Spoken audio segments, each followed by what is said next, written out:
ẹ mà kú dédé àsìkò yẹ ẹ̀yin èèyàn wa o ẹ kú ọjọ́ méjì mẹ́ta ṣe dáadáa la bá yín adúpẹ́ o adúpẹ̀pẹ́ òkun bí ẹ ṣe ń bá wa subscribe sí orí channel wa yìí Yorùbá Ìpìlẹ̀ TV àmọ́ lóore o lórí ọ̀rọ̀ tí à ń bá bọ̀ lórí King Wasiu Ayinde Marshal a máa ń pe ọ̀rọ̀ yìí lọ́wẹ̀ ó máa ń láronú ẹ tún wá gbọ́ ohun tí ìyá wa Esabod sọ lórí ọ̀rọ̀ King Wasiu Ayinde Marshal gẹ́gẹ́ bí ẹ ti mọ̀ pé Yorùbá Ìpìlẹ̀ TV là ń mú ọ̀rọ̀ lọ́tún wá bá yín ẹ bá wa subscribe kí ẹ bá wa share oyè yín báyẹn ẹ má wàá gbàgbé láti tẹ aago pélébé tí ń bẹ lókè yẹn kó lè máa mú yín wá sí oko ìrántí nígbàkúgbà tí a bá mú ètò wá sí etí ìgbọ́ yín oyè yín ẹ ṣe ẹ̀yin láàmú bá àwa láò máa wá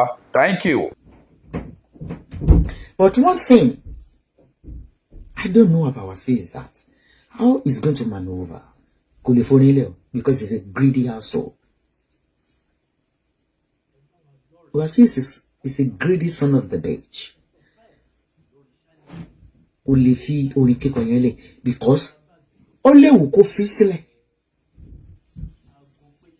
only who could feel but kò ní fi sílẹ̀ torí àwọn onífújì kan má bàa gbapò rẹ̀. How is it going to do it? So it's a confusion journey. It's gonna be king, whether you like it or not. It's not through Tinubu. It's not through Tinubu. Ó jẹ́ nìkan tó pé gbogbo tó bá ṣe láyé it must be controversial. Like it's a point of attraction. I don't. I'm not in fracas. I talk on whatever is going on social media without being biased. But this is not talking. You know, on your Saturday economy, but according to according to what I dreamt, it's gonna be king. But that will be a controversy. So, Wasiu Madibeo. Because Wasiu mọ orú èèyàn tó ń jẹ́. Wasiu ó mọ orú nǹkan tó ń jẹ́. Then Wasiu tún jẹ́ nìkan. I don't know. Ebi kọ́ mo ń ṣe oògùn fún un. Ṣé pé ó fẹ́ dọ́bà o? Bí o ń ṣe Wasiu tí mo fẹ́ bá sọ̀rọ̀. No. I don't like his personality. I don't like it. Ibi ṣe ni empathy. Àmì ìyànjú Wasiu lánàá.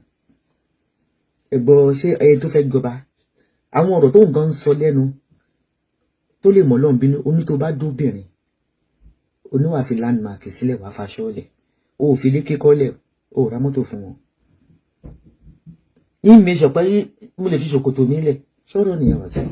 Are you sick of this or what? Then age àwọn kan náà tó sọ pé age ó ti ń lọ 70 pọ̀ wọ́n fà gbogbo wá sí òpè 70 we are age mate. Okay, you Wasiu. Gbogbo wọn náà lè ẹgbẹ̀tọ́ ní gbogbo wọn náà ló ń fi igi Pasuma gbogbo wọn ló ń fi igi kún age. Gbogbo wọn fi igi kún age nígbà tí Lizzy gan lóun ti 50. Wọ́n á tètè kú nìyẹn. But wọ́n fẹ́ lo age Wasiu better kó sọ age. It should be around 65, 66. Àbí wọ ọmọdé òní ìkọ́ni. Nígbà tí Barrister tó wà ní UK láyé Fuji Cabbage, wọn náà dé ńgbà yẹn. Ó lóòbá ṣó mọ Barrister lọ́wọ́. Láyé àwọn bèrè mi lọ́wọ́ àwọn náà jẹ́ màrúgbìn dáadé wọn sọ fún ìwé tó ń jẹ. Kan náà kó telephone store. Àbó sọ pé tó máa wọn. Ayé ìgbà tí ìwọ ló dálé Najim arógun dáadé jẹ́ ní London. First wife tó sanra pupa yẹn tó London. Ti bẹ̀rẹ̀ gbọ́dọ̀ kẹ́sẹ̀ tó ráyà kí ló ń jẹ. First wife. Meanwhile, àwọn tó ní tó gbé wáyé òkè làwọn náà ti parí ogun dáadé. Ìyàwó àkọ́kọ́ olú tó máa rí jẹ ní 89, 88. You be like that. Owó èdè tí pọ̀ ń gbà yín gbogbo gbà yín gan ṣe ń ta tẹ́tẹ́ ó dẹ̀ sí ń jẹ gbáná. Ó yẹ kó máa rántí ṣé ní tí mo lò lánàá yẹn. Ẹni tó tà fún ẹ ló tà fún mi ní UK náà. Lọ́ǹchì tí mo máa ń lò bá tó máa ń nìdí láàrin. Báyìí ló ń rìn. Gbogbo tó bá ó ti fi tọ̀rọ̀ ẹ̀ ta tẹ́tẹ́. bóyá kò dẹ̀bẹ̀ mí lọ́wọ́ fún lọ́la pọ̀pọ̀ kọ́lọ́ fún tẹ́lẹ̀ fún pọ̀pọ̀ àbí kò bèbè lọ́mọ Isaac ọ̀rẹ́ ní Sokoto èmi ni mò ń gbé ní the same block with Shade Williams the girlfriend ó mọ̀yàn ó láfojúdi nínú ìwọ tó lè dúró fún dáńkó ara wa ni ó jẹ́ bọ̀tọ̀rọ̀ tó sọ náà tí ọba yẹn ò bá bọ́ sí ẹ lọ́wọ́ you know why people tó fi wà irritated bó kádàrá ò ṣe yí padà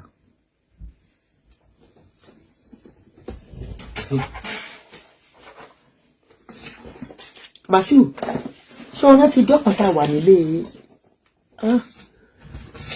stampu ni mo lò kí mo gbé lórí stampu yìí tí mo tún ṣe pẹ́ǹtì míì ni ní òkè London bẹ́ẹ̀.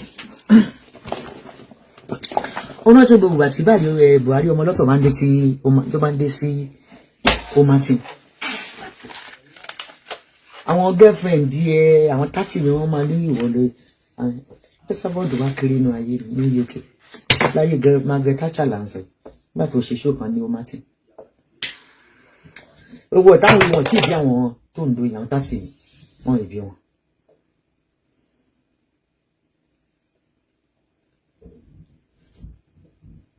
Wàsíù ó ta tẹ́tẹ́ dànù ọ̀rẹ́ mi kan ra Raymond wẹ́ẹ̀ fúngbà yẹn Raymond wàhálà ó fi ta tẹ́tẹ́ last gbogbo àyẹn kò tí ì ní ìkẹ́ but àwọn èèyàn láìkùnrin láyé àwọn débọ̀ ṣàbí gbogbo àwọn èèyàn láìkùnrin ìtò ń ṣe wo bóyá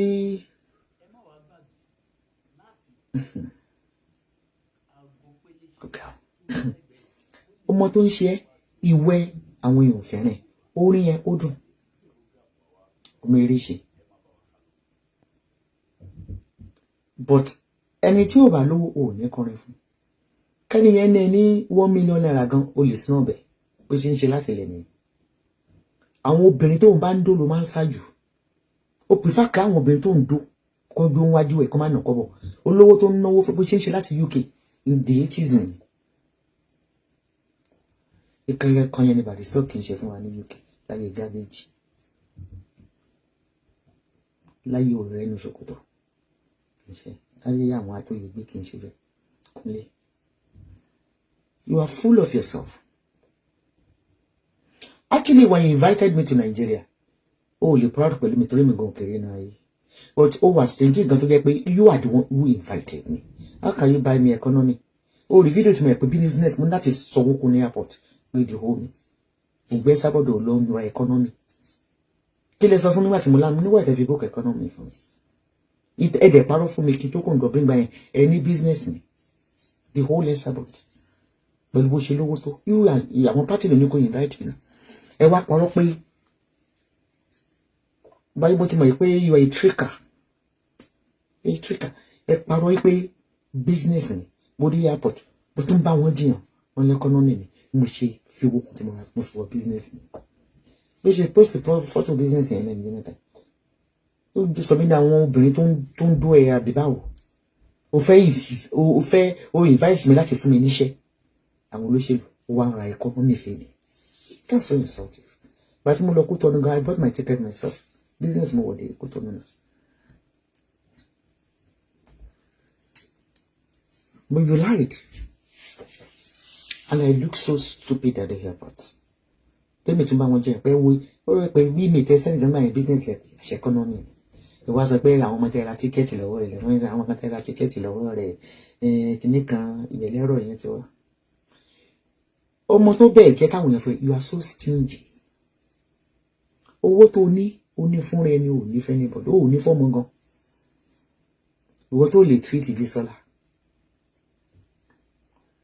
Wálé ọmọ ọba ti wálé ọmọ ọba wo ló ń wálé mo lọ́ọ̀bù ọmọ yẹn bàjẹ́ ó jẹ́ ṣẹ́ni lójú àgbo ni kó tá ní bàbá wò fò àbí mọ̀mọ́ wò. But nǹkan kan tí mo kàn rí wípé ó máa jọba yẹn but àti charisma ẹ̀ ò gbé. Tó bá jọba yẹn Ìjẹ̀bú máa jìyà ó máa ránró kódà àwọn ọmọ Ìjẹ̀bú kan wà tó wà níwọ̀n gbọdọ̀ dé Nàìjíríà lọ́gbọ́n ti kọ́ lórí pé tó bá bú mi má wá sí kinní kan ṣé wọ́n ti dọba ni ojú àlá láti rí kó ti dọba pé ńgbà ní àlá sí mọ̀ ń gọ ní tí mo rí pé ó jọba yẹn ó ti wẹ̀ òjọba olówó làwọn Ìjẹ̀bú náà àwọn olówó wọ́n pọ̀ ní Ìjẹ̀bú yẹn dáadáa ó lówó kankan níwọ tó lè ra jẹ́ẹ̀tì àwọn tó sọ gan ti ra jẹ́ẹ̀tì náà wọ́n sí olówó ṣakárá lónìí owó ìjọba owó Tinubu lò náà but ó máa jọba yẹn but we are watching tètè jọba yẹn gan mo wish kò tètè jẹ́ àsìkò iṣẹ́ mi nìyẹn afẹ́ wò bó ṣe mọ̀ gbádé lọkọrin òwò jù microphone rẹ̀ wàásù mọ̀gbà náà ìwò jù wọ́n microphone rẹ̀ tó fẹ́ kí wọ́n àwọn Saheed yẹn gòkè àwọn Pasuma ìwọ tó kún jẹ́ òkú yẹ gangan ìjọ òkú ibi tó ya wèrè tó gírídì tó níkàdì fún rẹ̀ ló kọrin nígbà àwọn olórin ilé wà ń bẹ̀ tó wá kẹ́ ó gbé microphone fún fún wọn. How are you going to maneuver? Who are you looking? We're watching. A fẹ́ jẹ́ kẹ́lómi máa jẹ ni because o ní fẹ́ trade o mọ̀ kó tó ní fújì ẹ kó tó bá ti jọba o ní fújì mi nìyẹn làwọn olóṣèlú àwọn bíbí kí ni màmá lò and you cannot trade that too for anything. You're so greedy. Àní ìdó òkú ìyá ẹ̀ Pasuma wà ń bẹ̀ Saheed Òṣùpá wà ń bẹ̀ ó gbé mẹ́kù fún kẹ̀kẹ́ fún rẹ̀ ló kọrin fún ìyá ẹ̀. Wọ́n nǹkan tí mo kàn mẹ́ ni wípé òun wo òun ṣoṣo pẹ̀lú pé yòó yẹn kú ó tún láwọn sáwọn ọmọ tó bí tó bá láwọn ìyàwó tó bímọ fún ẹ láyé òun fi lé kọ̀ọ̀kan jù wọ́n lórí pé ẹ ṣé o ẹ lè tọ́jú ọmọ kò sí kankan tó fún nílé láwọn òdẹ kìíní yìí òun níjà táwọn èèyàn bẹ̀rẹ̀ jà lọ́wọ́lọ́wọ́. It's not that they hate you personally, your characters. Alábìrẹ̀ kì í lọ lásán owó ló máa jọra yẹn ó ti ló máa bàjẹ́. I don't know how you're going to rebrand yourself. Ìgbọ́ tí Tinubu tó ti dórí àlééfà yẹn ìgbéragẹ́ wá multiply. Kí olórin máa kọrin yí pé ìwọ bú mi máa bọ̀ ní Nàìjíríà múrítà làwọn tí máa lẹ́nu ẹ̀ wọ́n ló lè fẹ́ jọba. Nítorí ẹ̀ṣẹ̀ tó lè fẹ́ jọba kò tó nítorí ilẹ̀ táwọn bá ń gbà lọ.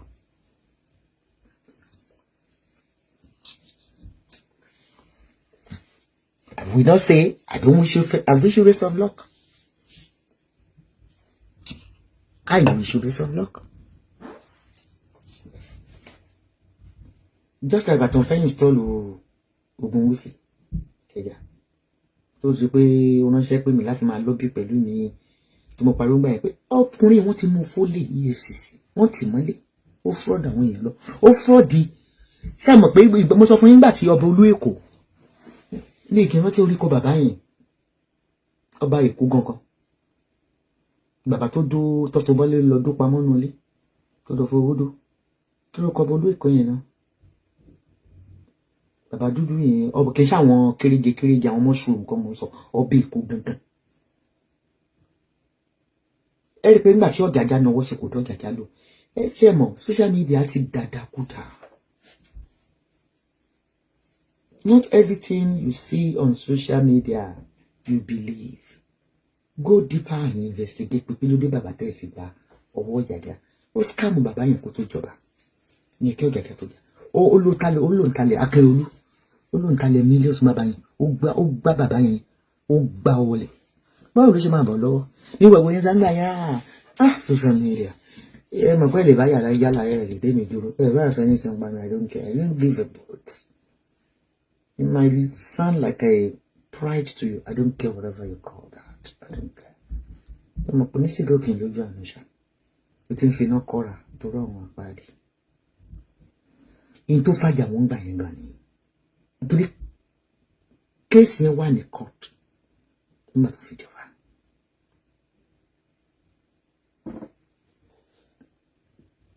Kéèsì yẹn ó wà ní court. Nígbà tó jọba. Ṣùgbọ́n àtijọba Wàsíù kan ló matter. What about his characters? Have you ever seen? Okay, àwọn Ìjẹ̀bú tá à ń sọ yìí maybe they have charity homes àwọn olówó Ìjẹ̀bú you are not charitable ibo ló máa gbé máyégún yẹn sí tó lóò rí jẹ máyégún mọ́ba and you are not ready to relegate the power you ó lè jẹ máyégún kó jọba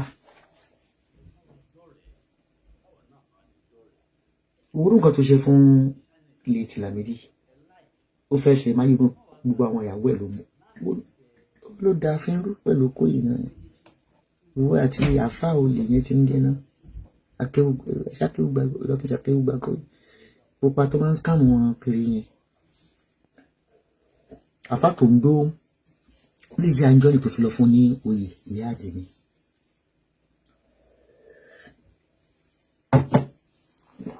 You get it now. You might be from Ijebu, nobody knows.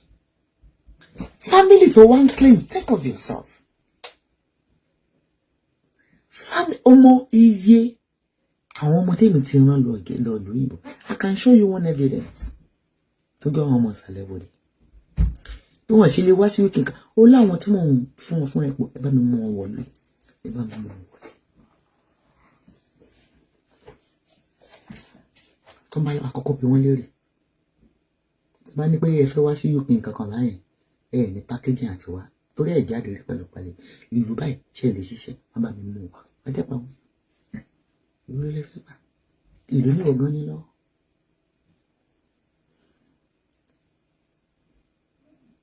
Now ẹ lè mú wọn nìkan ó lè máa ẹkùn mi ní gbèsè síkà ó ṣe pé ọmọ kan lánàá ó mú rí bó ṣe ń ṣe lọ. You need to.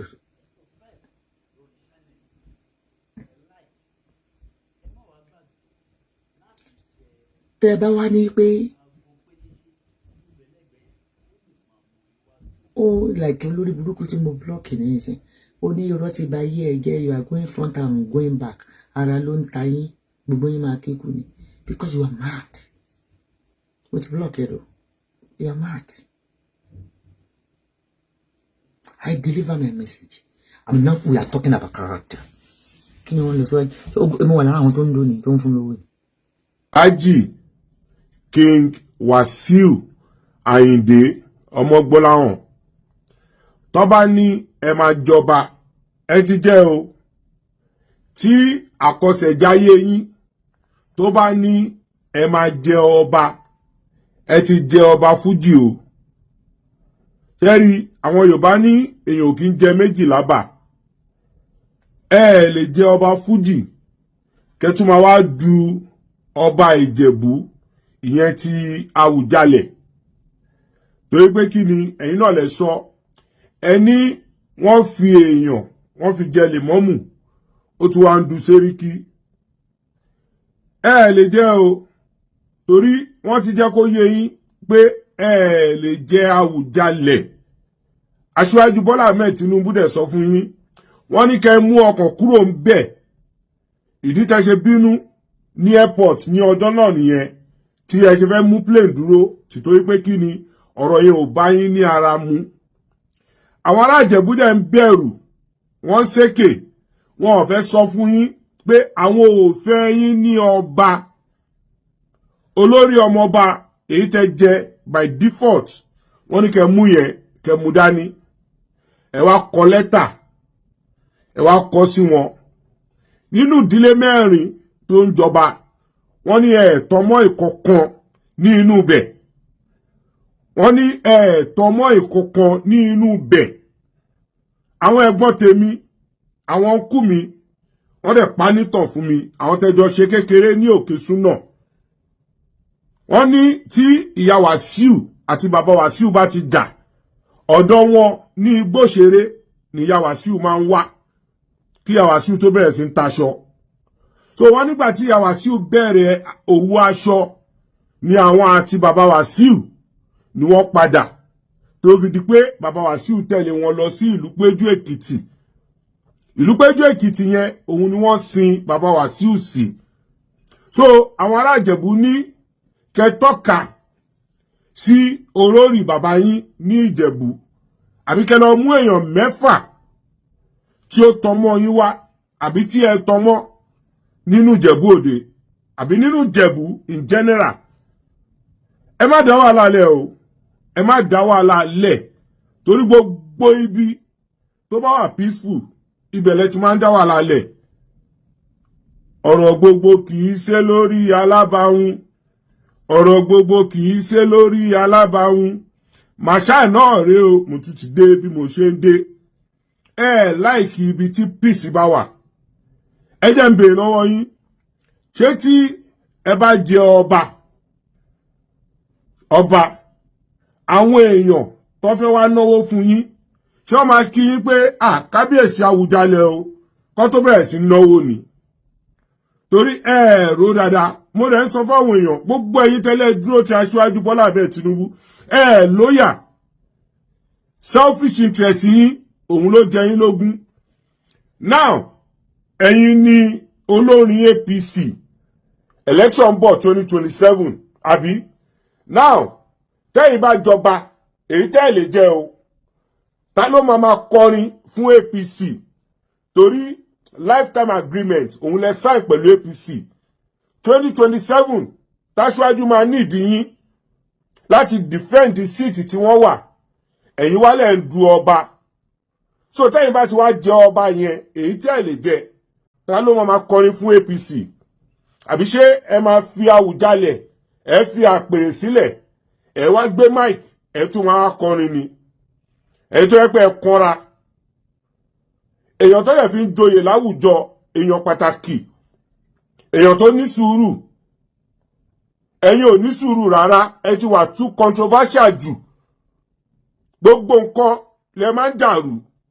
Ẹ ń ṣe ẹni tó ní sùúrù. So ẹni tó ní sùúrù ló lè fi jọba. Bàbá tó bí ìyá, tó bí bàbá, tó bí màmá tèmi, ọmọ Ìjẹ̀bú ni wọ́n o, ọmọ Adéríbigbé ni wọ́n o. A dẹ̀ ti ní ọmọ oyè tá ti mú sílẹ̀. Nídìí àgbàlagbà. So ẹ lọ jókòó, kò tí kọ̀yìn. Àwọn ará Ìjẹ̀bú ní àwọn ò fẹ́ ẹni tí ó máa disgrace àwọn ní Ìjẹ̀bú, pé oyè olórí ọmọọba wọ́n lówó lọ fi ń jẹ, wọ́n láwọn ò fẹ́ ẹni tí àwọn èèyàn máa lẹ owó mọ́ ní orí. Tìtorí pé kí ni, lè fi fújì mi yẹn, lè filẹ̀. Kí lẹ wá ń wá nídìí ọba Àwùjalẹ̀? Wọ́n ní fi ibi ẹyọ kan tọmọ wa ní Ìjẹ̀bú.